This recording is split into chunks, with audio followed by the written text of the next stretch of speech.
Welcome to On Purpose. My guest this time is Vida Barr-Jones, who, after several decades working in the City of London, gave it all up to set up her own business. She talks about legacy, wisdom, sharing, and being a fantastic guru's mate. I began by asking her to talk about her sense of purpose. Excellent. Do you know, when I was doing Bob and trying to get to my own personal purpose, I really struggled with it quite a lot, which was quite interesting, really. I mean, I think I've always been a very passionate and a very professional but completely driven person. And I just have I have a fear of failure, so therefore I am absolutely motivated to succeed. But one of the things that I realised is that I needed to work out what success looked like for me. So when I was trying to look at my purpose and what I wanted to be known for, it was really hard, because actually all I've ever wanted to do is to actually make things work for my clients. So when we were looking for what the purpose is, that what drives me and what drives my purpose is that I absolutely am very good at getting into the heart of someone's business and the heart of their purpose. And the whole way that we work is just to make that purpose and that heart beat faster, and then to make that heartbeat the rhythm of the business. And I realise I'm really good at doing that. You know, I can very quickly see someone's problems and I can quickly see a solution. And then the skill is trying to get that client to realise that actually there is a solution. And there's always this wonderful aha moment in a session with a client when they suddenly realise that actually what's at the heart of their business, what's at the heart of their purpose, has been completely ignored.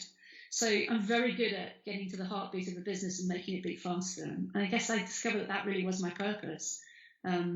I have a magnificent team of people around me, and I've always surrounded myself with people who do things that I can't do, so that actually I'm only doing what only I can do.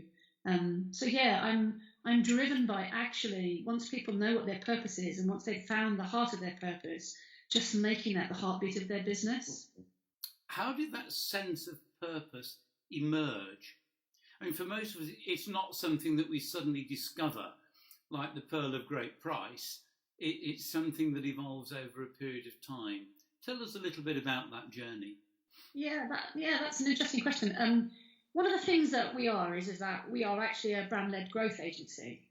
And you know, people will come to us and say to us, can you do me a website, or can you do me a brochure? And my first question always was, yeah, but what's it for? What do you want to use it for? You know, how's it going to help you in the business? Because what we never wanted to do was just to do marketing. What we wanted to do was to produce marketing that had integrity, and so that we could actually do a really good job for our clients. So actually, we've always been about what journey did you want to take your brand on? What was the experience that you were trying to deliver? What was the outcome of that experience? And what was the so what? You know, what next? And then that just it always led us to the point where we were talking about, well, what's the purpose of the business? You know, why did you start that business? And then I had to ask myself all those same questions. You know, I've had a very long FTSE career. I've been, I was a board director in a FTSE business for, 12 years, but I've been with that company for 30 years.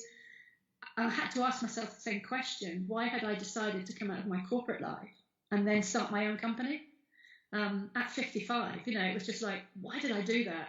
So when I was asking people what was the brand journey, actually when we started to look at what was Focus7's brand journey, I've always wanted it to be that I believe that every business deserves the right to work with an agency that helps them be authentic and demonstrate integrity, because actually there's too much noise out there with marketing. There's too much contrived content. There's too much I don't want to use that phrase, fake news, but there's unrealistic expectations always being presented. And therefore, it manifested itself because we were trying to get to the heart of Focus7 and work out what's at the heart.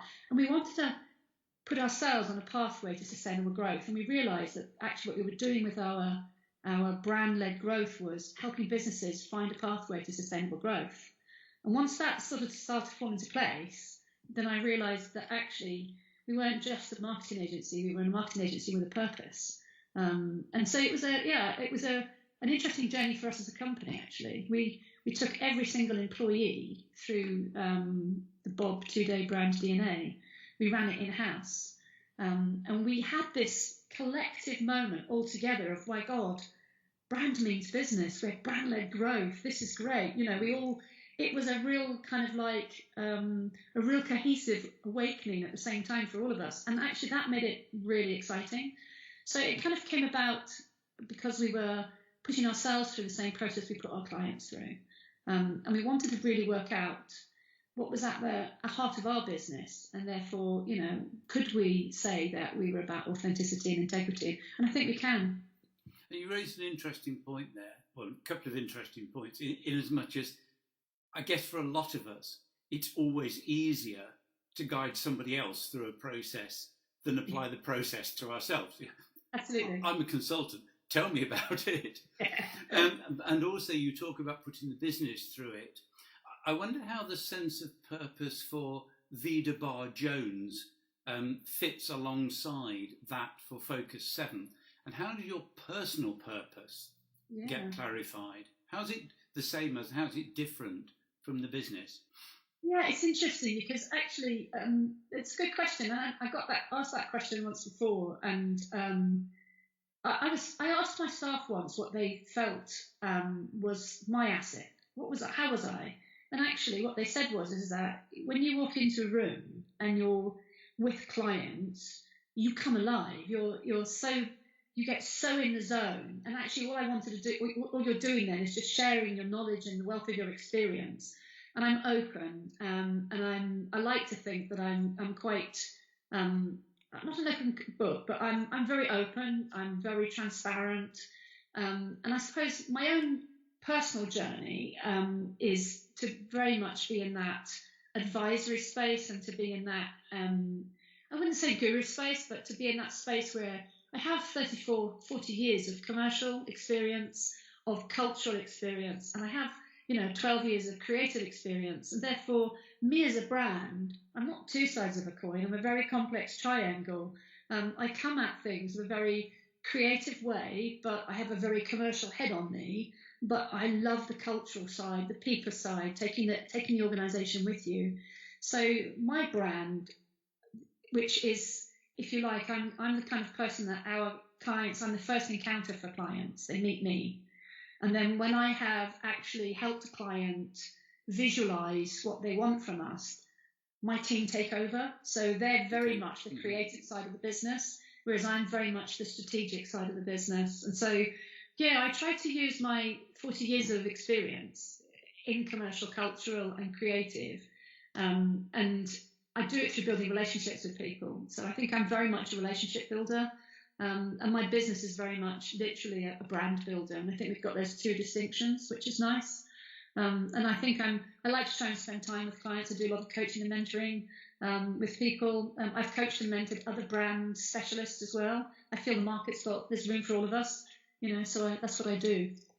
How does that sense of purpose and the way that links between you and the business, how does that affect the decisions that you make in life, the opportunities that are offered, maybe the things you say yes to, the things you say no to? We're a very values-based company, and actually I realise that I recruit people that have a skill set I don't have, and therefore what I want to do is to make sure that actually we respect that in what we do. And we're a very values-based business, and I've said no to lots of companies to working with them because they just don't mix with our values and what we do. I think it's been really, really important to me. I wanted to build a business with all the agility and all the flexibility and all the people-centric stuff that I didn't have in my own corporate world. So what we wanted to do was to build a business based on every single person in our company wanting the company to succeed and grow.